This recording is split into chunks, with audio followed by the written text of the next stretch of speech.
Olá, vamos dar continuidade à nossa aula sobre organização do Estado. Estávamos falando de federação e eu pausei o vídeo.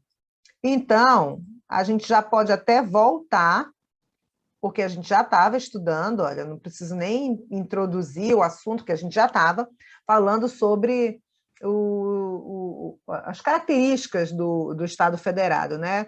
Os elementos do Estado federado. Então, o primeiro deles é União de Coletividades Regionais Autônomas. Só para a gente lembrar, olha, a gente estava falando sobre... Só um instantinho, a gente estava falando sobre a forma federativa de Estado, como ela aconteceu no Brasil, não é? E agora a gente vai falar dos elementos do Estado federado. Então, vamos lá. Primeiro deles aqui, a União de Coletividades Regionais Autônomas, que a doutrina chama de entes federados. No Brasil, os entes federados são a União, os Estados-membros, o Distrito Federal e os municípios, a quem a Constituição atribui distinção na estrutura político-administrativa da Federação Brasileira. Então, se a gente tem aquele desenhinho, né, ridículo que eu faço, mas se a gente tem o poder distribuído no território e cada pontinho de poder é um ente federado, há uma união de coletividades regionais autônomas. Cada pontinho desse é autônomo. E essa união, essa federação, essa união de coletividades regionais autônomas, ela, na verdade, são os entes, é a união dos entes federados, e no Brasil os entes federados são a União, ok? O Estado-membro, cada um é um ente diferente, tá? O Estado-membro, o DF e o município. É claro que a União só tem uma, o DF só tem um, a gente tem 26 estados e um DF 27, né? Unidades federativas nesse nível, e a gente tem mais de 5.000 municípios, tá? Mas são entes diferentes, tá? República Federativa do Brasil é o todo dotado de personalidade jurídica e direito público externo. Então, quando eu falo de união, que a gente ainda vai citar aqui no slide, mas união aqui, olha, é pessoa jurídica de direito público interno. E República Federativa, a gente vai chegar num slide falando sobre a União, mas só para a gente adiantar, eu já citei a União ali, eu já coloquei a natureza jurídica dela. República Federativa do Brasil aqui é o todo, dotado de personalidade jurídica de direito público externo, única titular da soberania, porque esses aqui que eu anotei, eles são o quê? União das coletividades regionais autônomas. Estes aqui têm autonomia, ok? Então, vamos seguir aqui para a República Federativa do Brasil. Vou reler. É o todo, dotada de personalidade jurídica de direito público externo, única titular da soberania, considerada poder supremo, eu coloquei entre aspas, tá? Consistente na capacidade de autodeterminação. Isso aqui é um conceito de soberania. Então, só quem tem soberania é a República Federativa do Brasil. A União tem autonomia. E não são a mesma coisa, não são o mesmo ente, tá? Os entes federados, União, Estado, DF e município, são titulares de autonomia. Abre aspas aqui, olha. Compreendida pelo governo próprio, dentro do círculo de competência traçado pela própria Constituição Federal. Não seria nem aqui um conceito de autonomia, mas dá para a gente usar como conceito, tá bom? Então, há uma diferença de República Federativa do Brasil e União, tá? A União é pessoa jurídica de direito público interno, dotada de autonomia. E a República Federativa do Brasil é pessoa jurídica de direito público externo ou internacional, dotada de soberania. Mas a gente vai falar sobre isso já já, tá? União, olha só. Entidade federal formada pela reunião das partes componentes. Na verdade, a União é a reunião de estados, Distrito Federal e municípios. É isso. Constituindo pessoa jurídica, olha só, constituindo pessoa jurídica de direito público interno, autônoma em relação aos estados. E ao DF, né? Em relação aos estados, vou até completar. Ao DF e aos municípios. Municípios. Tá bom? Interessante é que a União, ela é um ente federativo, mas ela, na verdade, ela é formada pela reunião das partes todas dos outros entes, né? E ela é representada pelos três poderes da União, não é? Pelo Supremo e demais tribunais superiores, pelos órgãos da Justiça Federal também, não é? Pelo Congresso, Câmara e Senado, e pelos demais órgãos, né? Comissões parlamentares de inquérito, no âmbito da União, pelo Poder Executivo e ministérios, é a representação da União. Se você olhar fisicamente, a gente não tem uma representatividade da União na parte física. Ninguém diz assim, eu vou passar férias na União. Minha mãe mora na União, minha avó se mudou para a União. Você diz assim, minha avó se mudou para o Maranhão, minha mãe mora em Santa Catarina. Meu avô nasceu no Rio Grande do Norte. Você diz isso, mas você não diz assim, meu avô nasceu na União, né? Você não diz isso. Interessante, né? Então, a União, ela existe formalmente, juridicamente, ela é representada no âmbito dela, né? Pelos poderes, pelos três poderes, tem o Ministério Público da União também, mas ela não tem, a única sede dela é a capital federal, é Brasília, é a capital federal, é a capital da União. O resto já é território dos demais entes federativos. É interessante a gente observar isso, né? Uma curiosidade, tá? Mas está aqui. Voltando, República Federativa do Brasil é o todo, dotada de personalidade jurídica, direito público externo, única titular da soberania, considerada poder supremo, consistente na capacidade de autodeterminação. Os entes federados, União, Estados-membros, DF e municípios, são titulares de autonomia, compreendida pelo governo próprio, dentro do círculo de competência traçado pela própria Constituição Federal. A União é a entidade federal formada pela reunião das partes componentes, dotadas de personalidade jurídica, direito público interno, autônoma em relação aos estados, ao DF e aos municípios. Agora, olha só, dupla personalidade jurídica. Você já deve ter notado esses dois conceitos, né? O Estado brasileiro possui dupla personalidade jurídica. Internamente é a União. Entidade federativa que reúne os demais entes federativos e se relaciona com eles, possuindo autonomia e personalidade jurídica de direito público interno. Ok. No âmbito internacional, é a República Federativa do Brasil, dotada de soberania e que se relaciona com os demais estados soberanos e organismos internacionais, com personalidade jurídica de direito público externo, ok? Então, o Estado brasileiro tem uma dupla personalidade jurídica? Sim, ele, ao mesmo tempo, ele é República Federativa do Brasil, quando a gente fala de relações externas, certo? E quando a gente fala de exercício de soberania, e ele é a União, quando a gente fala de relações internas e exercício de autonomia, ok? Vamos seguir. Entes federados, entidades federativas componentes dotadas de autonomia e também de personalidade jurídica de direito público interno.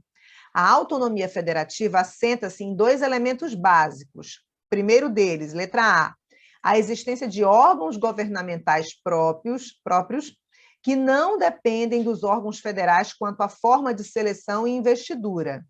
E B, competências previstas na Constituição Federal. Então, a autonomia federativa, ela assenta-se em dois elementos básicos. O primeiro dele é a existência de órgãos governamentais próprios. Os Estados-membros, os municípios e o próprio DF têm órgãos governamentais próprios. O DF tem uma natureza um pouquinho singular, tá? A gente pode até destacá-lo, porque ele tem alguns serviços que são sujeitos à União mesmo, aos comandos e ao sustento e à normatização da União. Mas ele é uma singularidade, não é? Mas os demais não. Então, a existência de órgãos governamentais próprios que não dependem dos órgãos federais quanto à forma de seleção e investidura. Então, o Estado do Rio de Janeiro, o Estado do Pará, o Estado do Ceará, certo? Ele tem órgãos próprios, governamentais próprios, que não dependem do Executivo Federal, do Legislativo Federal ou do Judiciário Federal, tá bom? E na B, competências previstas na própria Constituição. para não depender também de todo o tempo de normas federais. A própria Constituição, que é a lei máxima que comanda, ela estabelece regras. Repartição de competência. O texto constitucional prevê a repartição de competências entre os entes federados. O Estado Federal brasileiro apresenta-se como um Estado que, embora parecendo, olha só, embora parecendo único nas relações internacionais, que a gente chama de República Federativa do Brasil, é constituído internamente por entes políticos dotados de autonomia, notadamente quanto ao exercício da capacidade normativa sobre as matérias reservadas à sua competência. Então, de novo, aquele desenhozinho que eu invento aqui para você simular, imaginar, com muita imaginação, o mapa do Brasil, esses pontinhos de poder que representam a forma federativa de Estado, que representam os entes federados, né? A República, aqui nesse monte de pontilhado que eu joguei aqui dentro, é como se você visualizasse aqui os Estados-membros, dentro dos Estados-membros os municípios e o Distrito Federal. Esses pontinhos de poder também representam a repartição de competência, certo? Ou também chamada distribuição espacial, porque no espaço, é no território, distribuição espacial de poder. E quando você chegar no estudo das competências, competência privativa da União, competência concorrente da União com o Estado e Distrito Federal, competência comum da União, Estado, Distrito Federal e município, você vai ver justamente essa repartição de competências, essa distribuição espacial de poder, tá bom? Vamos seguir. União indissolúvel. Olha só, o princípio da indissolubilidade que integra o conceito de federação. Então, o texto do artigo 1º caput, ele diz assim: a República Federativa do Brasil é formada pela união indissolúvel de estados, municípios e o Distrito Federal. A indissolubilidade, na verdade, é a proibição do direito de secessão, de separação, de segregação. Os estados-membros, eles são autônomos, os municípios, eles são autônomos, mas eles não são soberanos e nem podem adquirir soberania, certo? Daqui, olha, decorre do princípio da indissolubilidade a proibição de secessão, há apenas a possibilidade de reorganização política interna entre os Estados-membros e municípios. O que é indissociável é o Estado Federal brasileiro. Ok?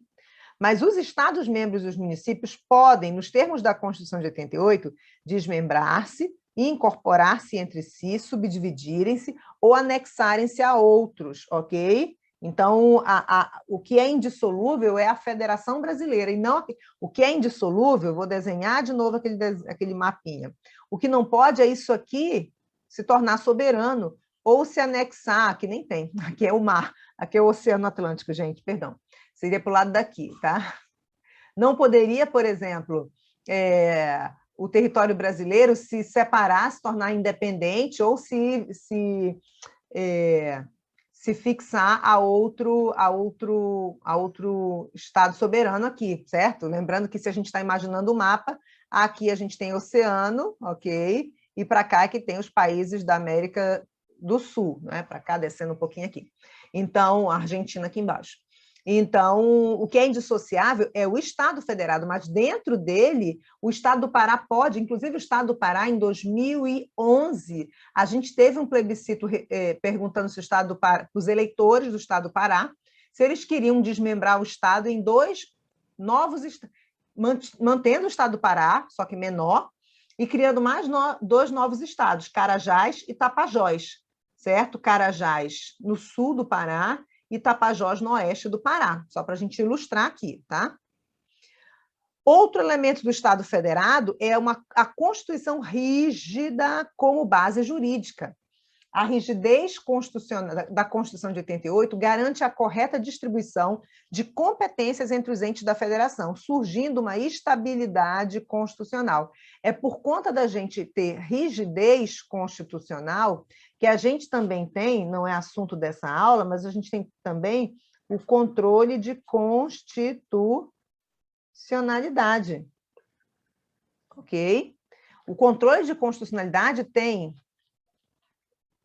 como princípios norteadores a rigidez constitucional, a rigidez e a hierarquia constitucional. A gente não fala de hierarquia aqui, constitucional. Mas esses dois princípios é que norteiam o controle de constitucionalidade. E se a gente tem uma Constituição rígida, o que ela disse como distribuição de competência em seu texto, nenhuma outra norma infraconstitucional pode desobedecer, ok? Vamos lá. Órgão representativo dos estados e do Distrito Federal. Esse aqui é o Senado Federal. Só existe Senado Federal porque nós somos uma federação, ok? Então, o Senado Federal é a casa legislativa que representa os entes da federação. Está aqui, olha. O Senado Federal representa os Estados-membros e o Distrito Federal. E pelo princípio da isonomia, os senadores eleitos deverão ser sempre em número equivalente. Na verdade, é o seguinte, a federação ela tem 3 características importantes. Primeira delas, certo? A indissolubilidade. A gente até falou dela, tá? Certo? Isso é uma característica da Federação Brasileira, a indissolubilidade.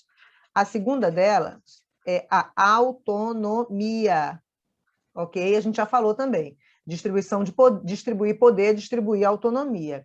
E a terceira é a isonomia.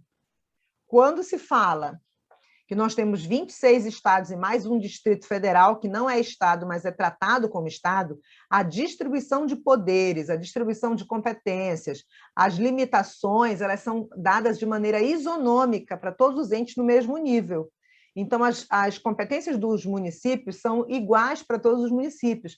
As vedações, porventura, que o município tem, todos têm. Isso é isonomia. E a composição do Senado Federal, ela respeita também essa isonomia. Por isso que, agora eu vou ler de novo para você, o Senado Federal representa os Estados-membros do DF e, pelo princípio da isonomia, os senadores deverão ser sempre em número equivalente, porque se o Senado vota para decidir questões da República e ele vota representando os entes federados, esses entes deveriam ter o mesmo número de votos, ok? Então, a gente tem o quê? Olha, 26 estados, mais um DF, a gente tem 27 unidades federativas no mesmo nível. A gente não inclui o município aqui, porque o município não está no mesmo nível. Vezes 3, o total de 81 senadores. Esse é o total de senadores. Opa, não vai ter espaço. Senadores. Ok?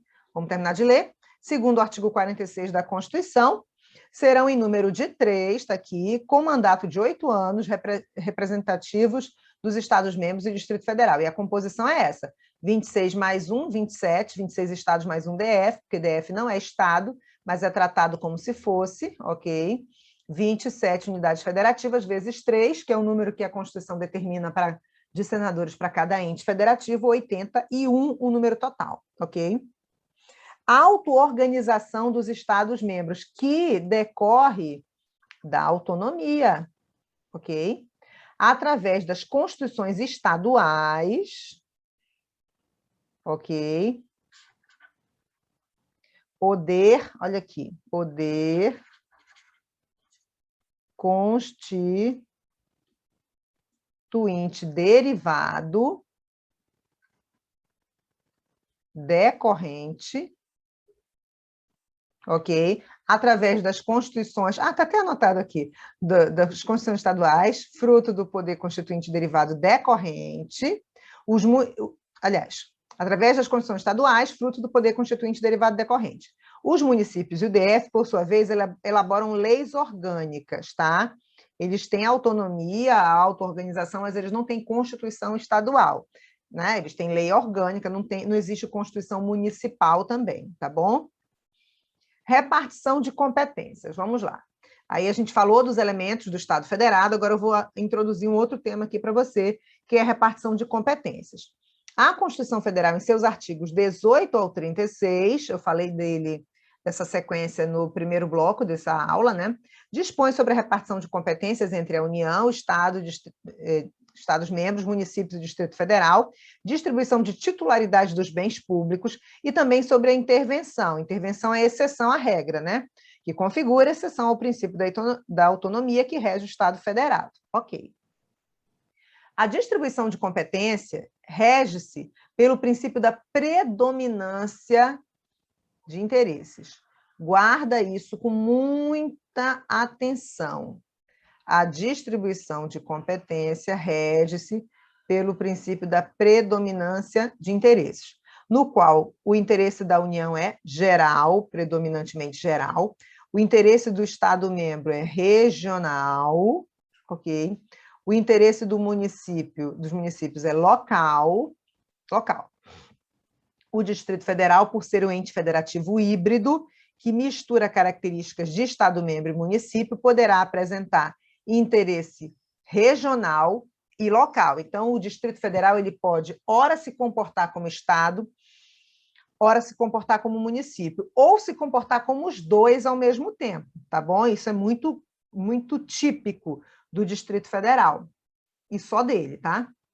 A União tem competência administrativa material, que regulamenta o campo de exercício das funções governamentais, podendo ser exclusiva, indelegável da União, ok?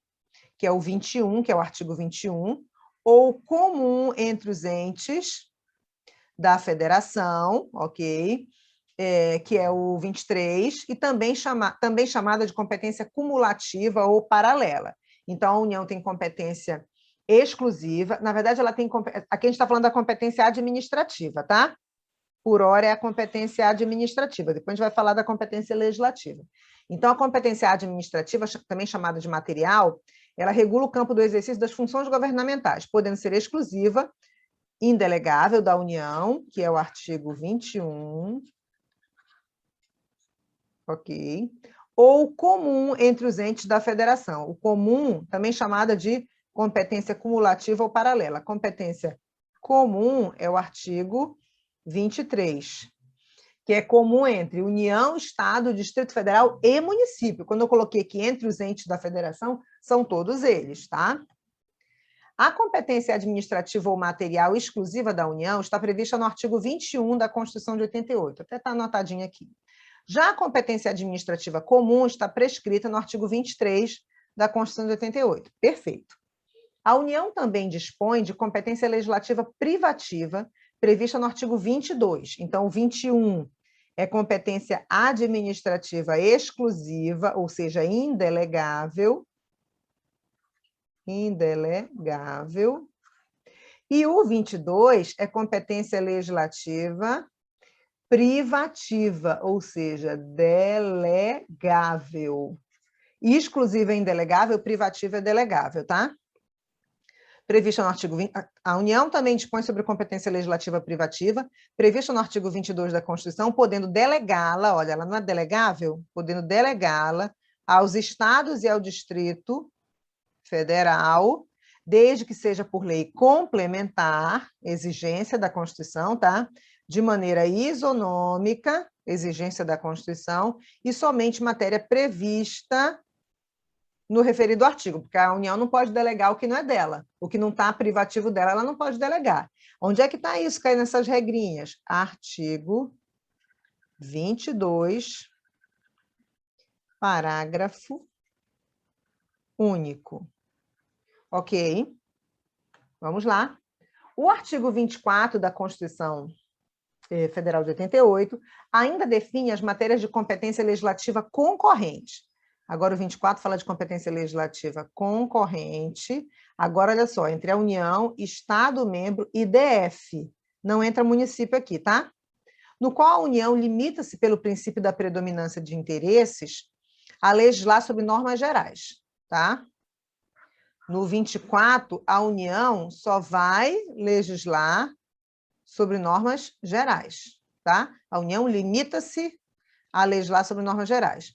Neste dispositivo funcionam as competências legislativas complementares e suplementares dos Estados membros e do Distrito Federal. Não entra município porque no 24 não tem competência legislativa no município. Não é que o município não tenha competência legislativa, ele até tem, mas essa competência legislativa do município não está no artigo 24, ela vai estar lá no artigo 30, tá? Vamos lá. A competência legislativa complementar, obviamente, o nome mesmo está dizendo, ela vai completar, ok? Então, a competência legislativa complementar dos Estados-membros e do Distrito Federal funciona quando eles completam a legislação federal sobre normas gerais, com o intuito de atender às suas peculiaridades. Então, a União compete a ela estabelecer generalidade sobre um assunto, ou seja, normas gerais, ok? E aí, aí está a União legislando aqui sobre normas gerais. Norma geral. Aí ela legisla sobre norma geral e cada estado e o DF, os 27, vão legislar de forma específica, cada um atendendo às suas peculiaridades. Só que, aí o que vai acontecer? Se a União estabelece norma geral e o Estado estabelece norma específica, ele vai complementar, ok, a lei federal. Concorda comigo? A União fala sobre generalidade sobre determinado assunto, até vamos pegar um assunto real, direito tributário, que está no 24, direito penitenciário, certo? Então, a União estabelece normas gerais sobre direito penitenciário e cada estado legisla de forma específica para atender às suas peculiaridades. Então, o Estado vai complementar. Vamos ler aqui o que eu coloquei no slide para você. A competência legislativa complementar dos Estados-membros e do DF funciona quando eles completam a legislação federal sobre normas gerais com o intuito de quê? De atender às suas peculiaridades. Legislar sobre florestas. A gente tem um Código Florestal Lei Federal, que estabelece generalidades sobre o tema, e cada estado vai legislar sobre as especificidades. Até porque, em direito tributário, em direito penitenciário, em legislar sobre florestas, né, que é direito ambiental, né? Cada estado vai ter suas peculiaridades mesmo, não é? Agora, é possível que a União não faça essa norma geral. É possível. Se a União não faz a norma geral, ela impede que o Estado exerça sua competência de legislar sobre aquele assunto que é matéria concorrente entre ambos? Não. O fato da União não legislar sobre uma matéria que é de sua competência, no artigo 24, que é competência concorrente, em nada interfere na capacidade do Estado legislar de maneira específica sobre aquele mesmo assunto, já que a competência é concorrente. Acontece que, quando a União estabelece normas gerais, o Estado vai só complementar com normas específicas para atender às suas peculiaridades. Então, ele olha o modelo federal, que traz generalidade sobre o tema, e complementa para atender às suas particularidades. Agora, quando não tem a lei federal, o Estado não tem a referência. Quando não tem a lei federal, o Estado não tem como o Estado completar, o Estado-membro completar o que não existe, entendeu? Então, o Estado vai suplementar, ou melhor, o Estado vai suprir a ausência da norma geral que deveria existir. E nesse momento que o Estado suplementa, ele exerce competência legislativa plena para atender às suas peculiaridades. Então, o Estado, nesse momento, quando não tem a norma geral federal, ele vai fazer no âmbito estadual e no âmbito do Distrito Federal também, porque lembra que no artigo 24 não tem competência legislativa municipal concorrente. Quando o Estado suplementa a ausência de lei federal sobre normas gerais, ele faz uma lei estadual sobre normas gerais e específicas. Ele cria regras de generalidade sobre aquele tema, princípios, objetivos, enfim, as generalidades sobre o tema e legisla sobre as especificidades, certo? Ele não retirou a competência da União, obviamente. Ele, na verdade, ele completou aquilo que a União não fez, mas para atender às suas peculiaridades. Então, vamos lá. Já na competência legislativa suplementar, os estados e o Distrito Federal suprem a falta de norma geral quando a União não estabelece nenhuma lei geral sobre determinado assunto que é de competência legislativa concorrente. A gente está usando temas lá do artigo 24, por isso que eu falei de direito tributário, penitenciário, floresta, ok? Florestas. Deste modo, os entes autônomos apresentam competência legislativa plena para suplementar, isto é, para suprir a ausência de norma geral, certo? Já que não se pode complementar a lei federal que não existe. Então, aqui, quando ele suplementa, ele exerce competência legislativa plena para atender às peculiaridades, ok? Ele faz generalidades e especificidades, certo? Quando ele complementa, existe a lei federal geral sobre normas gerais, ok? Aqui não existe. Não existe a lei geral, que seria federal, ok?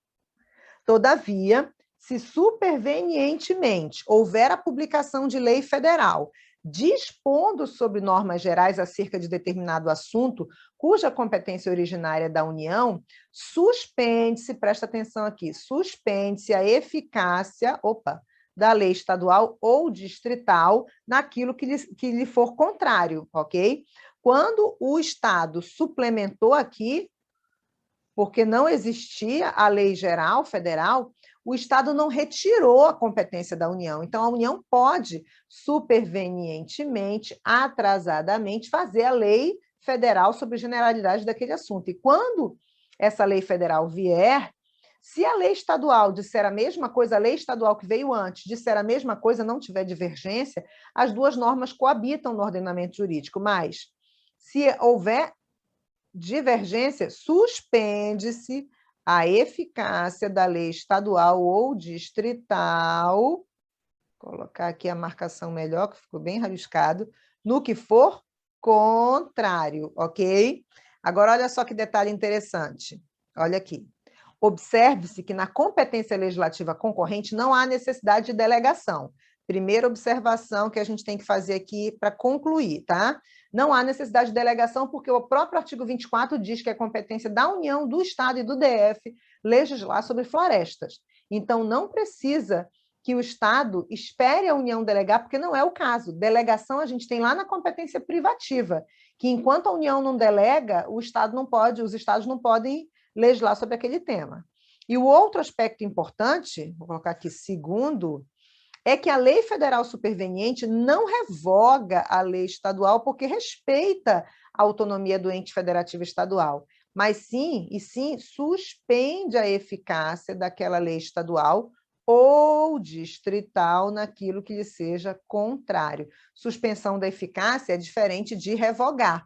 Na revogação, a lei sairia do ordenamento jurídico. A suspensão da eficácia, não. A lei existe no ordenamento jurídico, porque só o ente federativo estadual é que poderia tirar, só a própria Assembleia Legislativa tiraria essa lei através de uma revogação por outra lei. Essa lei existe, mas ela está com a eficácia suspensa, porque ela contrariou a lei federal posterior, a lei federal superveniente. Ok? Aqui a gente tem a introdução da competência dos Estados-membros, ok? Mas eu vou deixar esse estudo da competência dos Estados-membros e dos municípios, porque a gente vai ter Distrito Federal aqui também e município, a gente vai deixar para o próximo bloco. Então, a gente termina aqui, e eu ainda vou conversar com você o seguinte, esse finalzinho aqui, esses últimos slides, você encontra a regra no artigo 24, porque a gente está finalizando esse bloco com o artigo 24, parágrafos 1º ao 4º. Toda essa sequência que eu vi para você aqui, da União limitar-se a estabelecer normas gerais, o Estado e o Distrito Federal complementam a lei federal para atender às suas peculiaridades, na ausência da lei federal sobre normas gerais, o Estado suplementa, o Estado ou o DF suplementa, e quando suplementa, ele tem competência legislativa plena para atender às suas peculiaridades. E também quando a gente diz que a superveniência de lei federal sobre normas gerais suspende a eficácia de lei estadual ou distrital naquilo que lhe for contrário, suspende a eficácia e não revoga, não é? Porque não é revogação, é suspensão da eficácia. Todo esse estudo está justamente nos parágrafos 1º, 2º, 3º e 4º do artigo 24 da Constituição Federal, ok? Então, eu paro por aqui nesse bloco, a gente vai começar nesse slide, no próximo bloco, você pode, inclusive, clicar para dar continuidade no seu estudo. Clica aí.